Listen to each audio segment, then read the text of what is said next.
other techniques that we can use to gather information. It's great having the drone. That gives us an aerial perspective, but unfortunately, only 25% of what we do is the rooftop. So most clients want to understand external elevations and internal.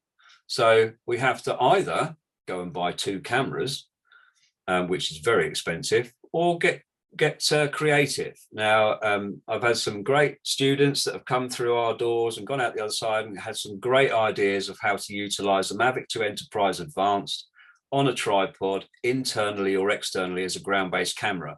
And they've come up with some great imagery from this setup, which has saved them a fortune in the long run, or at least initially. Now, I wouldn't underestimate the fact that they're going to grow out of that scenario quite quickly, and they may well in the future want to buy themselves a ground-based camera, but at least it achieves, you can get some really good imagery only paying for the price of a 𝗏𝗡IC Advanced.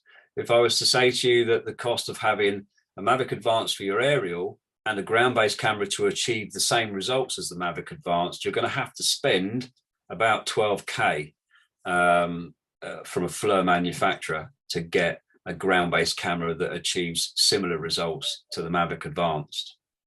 So getting creative with a 𝗏𝗏IC Advanced, using it for ground-based and aerial, and I've even seen guys utilize a 5-meter pole where the rules for flying dictate they can or can't fly.